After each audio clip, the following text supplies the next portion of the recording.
अस्सलामुअलैकुम। Express news के programme sports world में आपको खुशामदीद कहेंगे। मैं हूं हिफ्सा इम्तियाज़ और मुख्तलिफ अहम और करंट इश्यूज़ पर बात करेंगे। हमारे साथ स्टूडियोज़ में मौजूद होंगे यूसुफ अंजुम साहब और जाहिद मकसूद साहब हमारे साथ हैं, और इसके साथ साथ भारतीय सीनियर स्पोर्ट्स जर्नलिस्ट डॉक्टर विमल मोहन भी आज हमें ज्वाइन करेंगे।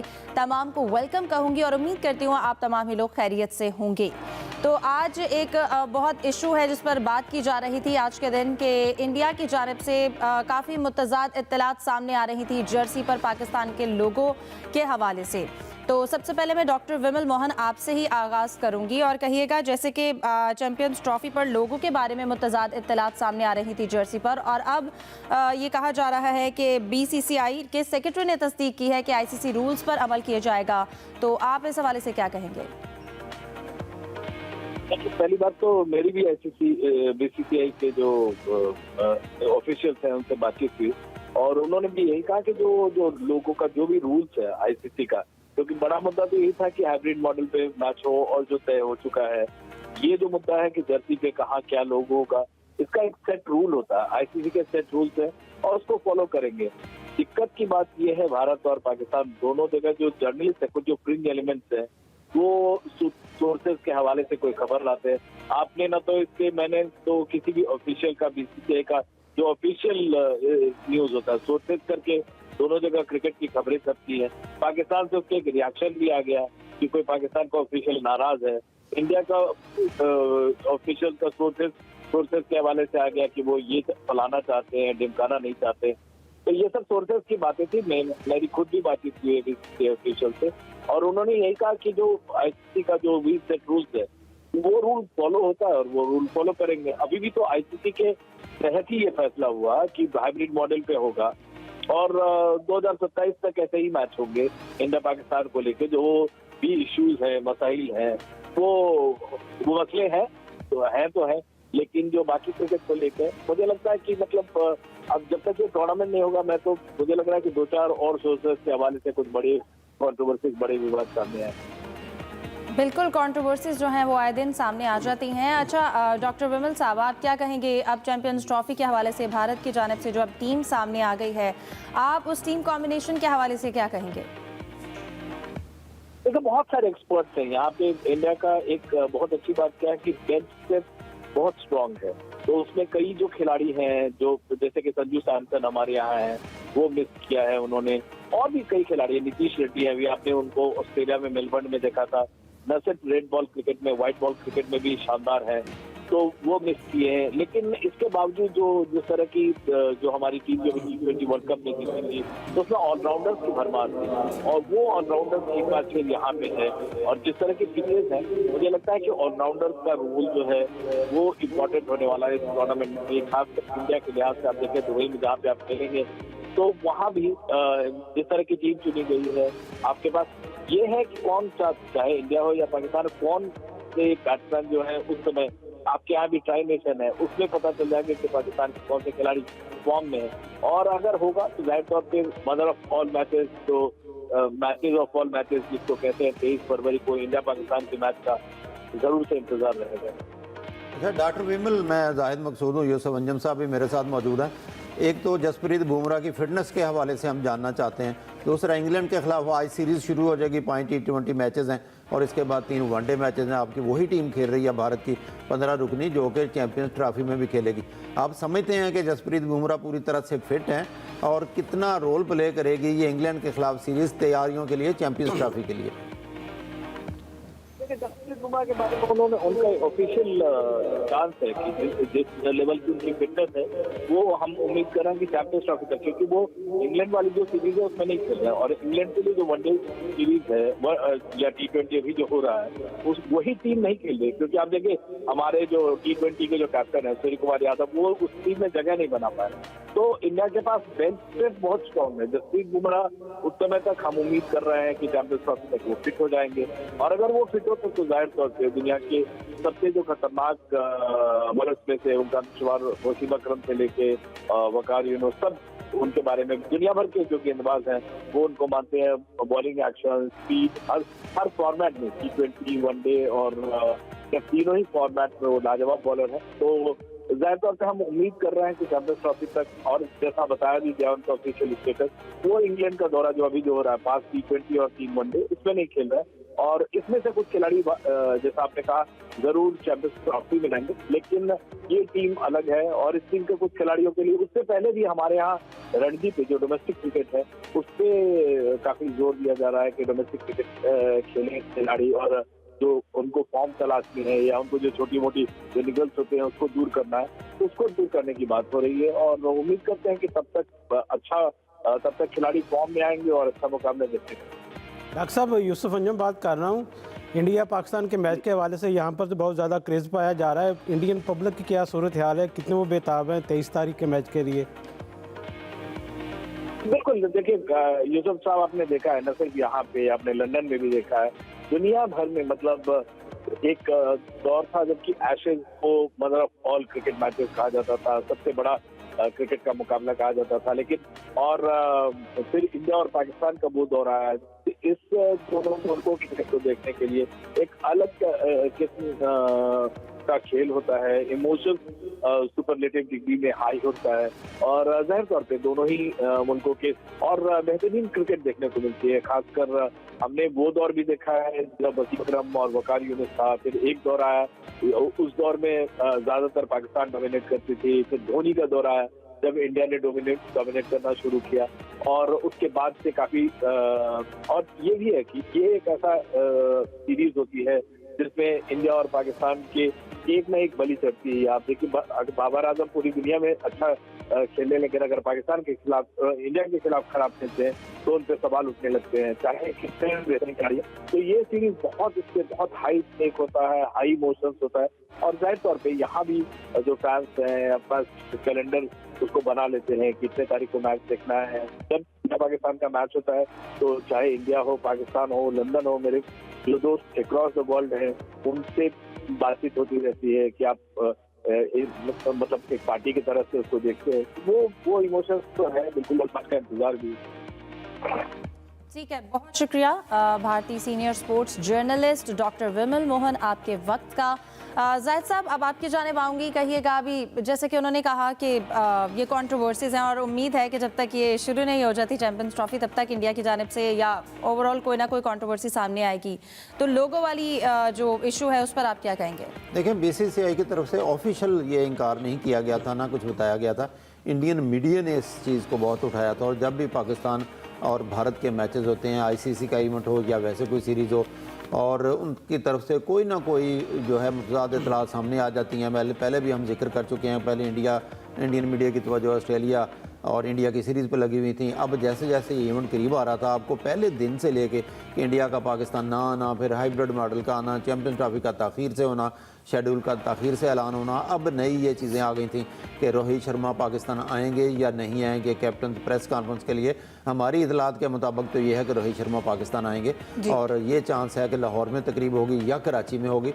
ज़्यादा इम्कान आता है रोहित शर्मा इसमें आएंगे। और फिर जैसा कि बीसीसीआई के सेक्रेटरी का भी बयान है कि आईसीसी के जो रूल्स हैं, एक इनका पार्टिसिपेशन एग्रीमेंट होता है जिसमें 8 मुल्कों ने दस्तखत किए हुए हैं। ये एक अलग बात है कि दस्तखत के बावजूद इंडिया की टीम यहाँ नहीं आ रही, लेकिन लगता है ऐसा कि रोहित शर्मा पाकिस्तान में आ जाएंगे।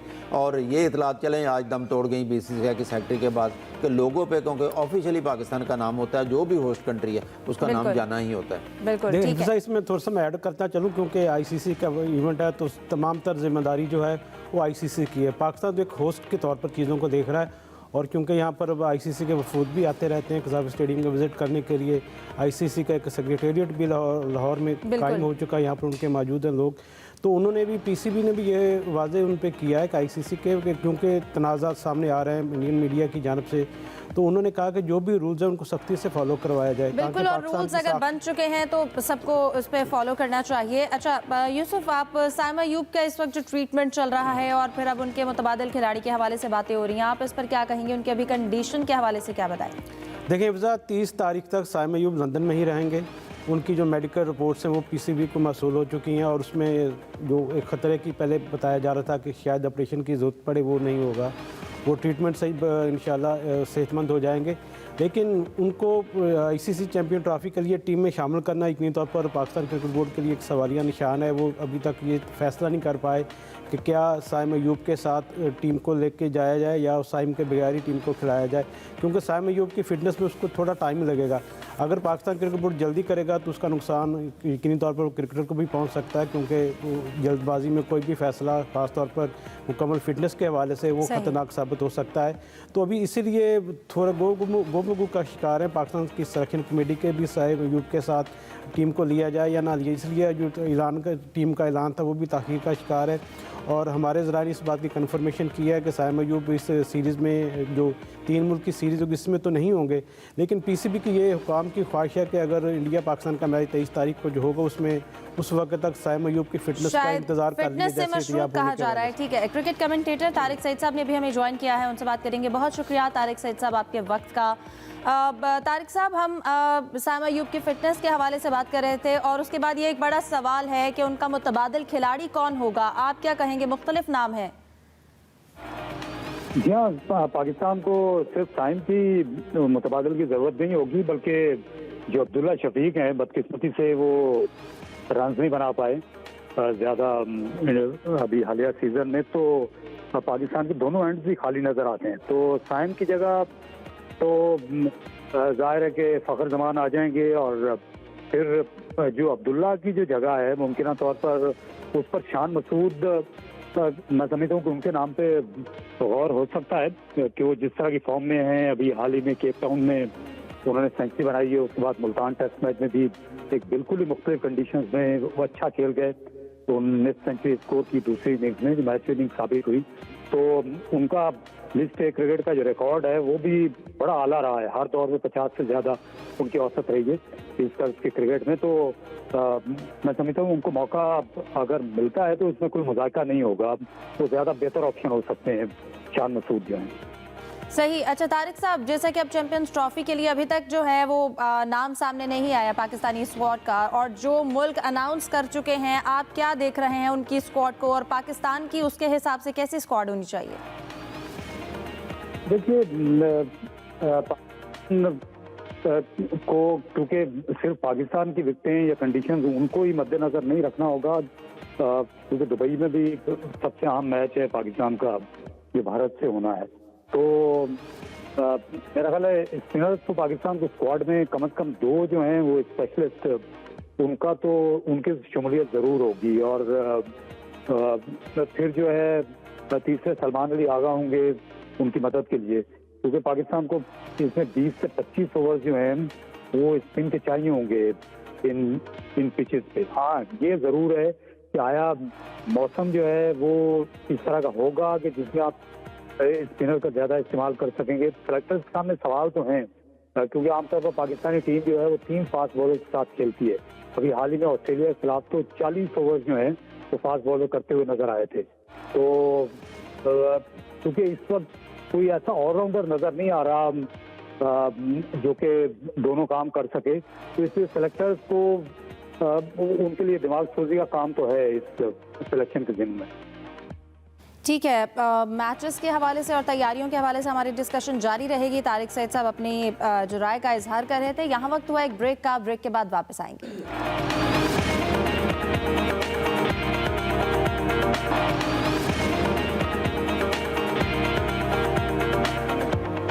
ब्रेक के बाद आपको खुशामदीद कहेंगे और अपनी डिस्कशन को कंटिन्यू करते हैं। हामिद चौधरी हमें ज्वाइन कर चुके हैं मुल्तान से, उनसे बात करते हैं। हामिद, कहिए, गांव मुल्तान में इस वक्त प्रैक्टिस की गई, कल वेस्ट इंडीज़ की जानिब से आज पाकिस्तान ने प्रैक्टिस की है। पिच कैसी तैयार की जा रही है वहाँ पर? तेज़ धूप में भी पंखे लगाए जा रहे हैं वहाँ पर? तो जी बिल्कुल, तेज धूप में भी आज पंखे लगाए हैं। उसकी वजह ये थी कि आज मौसम मुल्तान का काफी खराब था, धूप आ रही थी जा रही थी, जिसकी वजह से पहले तो ये सिर्फ जो शीट लगाई गई थी, कैंप बनाया गया था जो कि जिसके अंदर हीटर लगाए गए थे, बड़े बड़े पंखे लगाए गए थे, ताकि पिच के जो ऊपर ग्रास मौजूद है उसको बिल्कुल खुश्क कर दिया जाए। आकिब जावेद का यही फार्मूला है कि स्पिन ट्रैक बनाना है और स्पिन ट्रैक के जरिए ही हमने अपनी मुखालिफ टीमों को हराना है। जिस तरह वेस्ट इंडीज को पहली टेस्ट मैच में हमने हराया और पाकिस्तान के जो स्पिन बॉलर्स थे साजिद खान, नुमान अली और अबरार अहमद, इन्होंने 20 की 20 विकेटें हासिल की थी। अब भी वही फार्मूला अपनाया जा रहा है और टीम ने प्रैक्टिस की, पाकिस्तान की टीम ने, वो भी बल्लेबाजों ने स्पिन बॉलर्स के अगेंस्ट ज्यादा प्रैक्टिस की है और जो क्लब्स के मुख्तलिफ प्लेयर्स बुलाए गए थे उनसे भी स्पिन बॉलिंग करवाई गई। इसी तरह साजिद खान, अबरार अहमद और नुमान अली ने भी स्पिन बॉलिंग की। तो स्पिन ट्रैक ही बनाया जा रहा है। आज धूप कम थी, धूप आ जा रही थी, इसकी वजह से दिन में भी पंखे चला दिए और जो पिच के ऊपर थोड़ा बहुत ग्रास मौजूद था उसकी आज बिल्कुल कटिंग कर दी गई है। अब जो है आखिरी मरहला शुरू हो गया कि ग्रास जो हल्का फुल्का मौजूद भी है उसको खुश्क करना है ताकि इसमें क्रैक्स आ जाए पिच में और पिच स्पिन बन जाए और स्पिन बॉलर्स को साथ दे। जिस तरह वो शान मसूद कह चुके हैं, रिजवान कह चुके हैं कि हमें बैट्समैनों को मुश्किल जरूर होती है लेकिन हम इतना स्कोर कर लेते हैं, हमारी मुखालिफ टीम उतना स्कोर नहीं कर पाती। हम अपने स्पिन बॉलर्स को एज दे रहे हैं ताकि हम किसी ना किसी तरीके से सीरीज जीत जाएं। तो वही फार्मूला अपनाया जा रहा है। 3 स्पिनर्स के साथ पाकिस्तान इस टेस्ट मैच में भी उतरेगा। 25 जनवरी से जिस टेस्ट मैच का आगाज होगा तो पाकिस्तान ने 3 स्पिनर्स को ऑलरेडी तैयार कर रखा है। इन्हीं 3 स्पिनर्स के साथ अगले टेस्ट मैच के लिए भी जाना है। तो वेस्ट इंडीज के अगर जोमल वारकिन की बात करें तो उन्होंने पिछले टेस्ट मैच में 10 विकेटें हासिल की थी। उनके स्पिनर्स भी कम नहीं है लेकिन पाकिस्तानी बल्लेबाजों ने उनसे अच्छी बैटिंग की जिसकी वजह से पाकिस्तान ये टेस्ट मैच जीतने में कामयाब हुआ था। क्या है, ठीक है हामिद, आप हमें मुल्तान से अपडेट कर रहे थे, बहुत शुक्रिया आपका। जाहिद साहब, मैं आपकी जानिब आऊँगी। हमने मुल्तान की सूरत हाल भी सुनी है लेकिन अगर एक टॉपिक है अगर उसे टच करते हैं, जोस बटलर की जो स्टेटमेंट सामने आई है कि अफगानिस्तान से जो मैच है उसका बायकॉट करना दानिशमंदी नहीं है, तो आप इस स्टेटमेंट पर क्या कहेंगे? देखिए, 1 या 1.5 माह से इंग्लिश क्रिकेट बोर्ड की तरफ से और फिर इंग्लिश मीडिया की तरफ से ये बार बार कहा जा रहा था कि अफगानिस्तान के साथ जो इंग्लैंड का मैच है उसका बायकॉट कर दिया जाए। इसकी सूरत हाल ये है कि इससे पहले ऑस्ट्रेलिया ने सीरीज़ खेलने से इनकार कर दिया था अफगानिस्तान के साथ। इल्ज़ाम ये लगाया गया था कि अफगान क्रिकेट बोर्ड या अफगानिस्तान में हुकूमत जब तब्दील हुई है तो वो वुमेन क्रिकेट को फ़रोग नहीं दे रहे, क्योंकि ICC की पॉलिसी या इन मुल्कों की पॉलिसी है कि जैसे मेंस को किया जाता है, प्रमोट किया जाता है क्रिकेट को, ऐसे वुमेंस की टीम भी हो। अफगानिस्तान में ऐसा माहौल नहीं है कि विमेंस क्रिकेट को फ़रोग दें। ये इल्ज़ाम लगाते हुए या मौक़िफ़ इख्तियार करते हुए ऑस्ट्रेलिया ने खेलने से इनकार किया था और इसी को ही लेके अब इंग्लिश या इंग्लैंड में भी ये आवाज़ बुलंद की जा रही थी। उनके बहुत से तकरीबन 100 या 200 लोग हैं जिन्होंने साइन करके एक एप्लीकेशन भी भेजी है इंग्लिश क्रिकेट बोर्ड को कि अफगानिस्तान के ख़िलाफ़ मैच खेलने से इनकार कर दिया जाए। लेकिन जोस बटलर जो उनके कप्तान हैं उन्होंने कहा बाइकॉट किसी भी चीज़ के मसले का हल नहीं होता, ये बैठकर या किसी और तरीके से हल करना चाहिए। लगता ऐसा है कि यकीनी तौर पर अफगानिस्तान की टीम और इंग्लैंड की टीम का मैच आपस में होगा और ये मैच भी कज़ाफ़ी स्टेडियम है और तमाशाई उससे महसूस भी होंगे। यूसुफ, आप इसमें कुछ ऐड करना चाहें? देखें, ये मैच 24 तारीख को कज़ाफ़ी स्टेडियम में यकीनी तौर पर एक बड़ा मैच होगा अफ़गानिस्तान के हवाले से, क्योंकि एशियन कंडीशन में अफ़गानिस्तान की टीम निस्बतन अच्छा खेल परफॉर्म करती है और इंग्लैंड जैसी टीम के खिलाफ उनका खेलना यकीनी तौर पर एक उनका मोराल बूस्टिंग भी होगा। और अफ़गानिस्तान टीम के साथ चूँकि हमारे जो मेंटोर होंगे यूनुस खान, वो भी एक्शन में दिखाई देंगे। उनके साथ साथ हमारे जो 2 और बड़े नाम हैं कोचिंग में, राना नवीदुल हसन और इमरान फ़रत, ये दोनों अफ़गानिस्तान टीम के साथ काफ़ी अरसे से वाबस्ता है। वो डोमेस्टिक सतह पर उनके साथ काम कर रहे हैं। तो यकीनी तौर पर अगर ये मैच होता है, जैसा कि जोस बटलर ने भी कहा कि इस मैच का बाइकॉट नहीं करेंगे हम, तो इससे यकीनी तौर पर पाकिस्तानी शायकीन को भी एक अच्छा मुकाबला देखने को मिलेगा। और फिर देखें, अफगानिस्तान की टीम जो है यूसुफ, सिवाय इंडियन टीम के, वो हर टीम को शिकस्त दे चुकी है। टफ टाइम दिया था उन्होंने वर्ल्ड कप में जो भारत में हुआ 2023 में, और एक उभरती हुई नौजवानों की टीम है और बहुत ही मजबूत टीम दिखाई देती है अफगानिस्तान। यूसुफ, जाते जाते आपसे जानना चाहेंगे, आप कज़ाफ़ी स्टेडियम तो गए होंगे, तो आज का चक्कर क्या कहता है, क्या देखा? हिफ्ज़ा जो AC यूनिट्स हैं लगने के लिए वो आ गए हैं और तसल्ली रखें 2-3 दिन के अभी डेडलाइन बाकी है फिनिशिंग वर्क में, जबकि जो ओवरऑल कंप्लीट ये सारा काम होगा वो 30 जनवरी तक कर लिया जाएगा। काम तेज़ी से जारी है, अल्लाह ताला भी मदद कर रहा है मुझसे नकवी साहब की और पूरा स्टाफ जिनके साथ वहाँ पर लगा हुआ है, क्योंकि धूप निकली हुई है। अमूमन इन दिनों में धूप ज़्यादा नहीं होती, सर्दी ज़्यादा होती है, लेकिन अब अल्लाह की मदद भी शामिल हाल है, तो यकीनी तौर पर ये कज़ाफ़ी स्टेडियम वक्त मुकर्रर तक मुकम्मल हो जाएगा। बिल्कुल, धूप भी कह रही है, पूरी सूरत हाल जो है वो कह रही है कज़ाफ़ी स्टेडियम बन जाए। हमारा भी जाते जाते सवाल आपसे हर प्रोग्राम में यही होगा 30 जनवरी तक। आज के प्रोग्राम से दीजिए इजाज़त, तमाम मेहमानों का शुक्रिया, अल्लाह हाफ़िज़।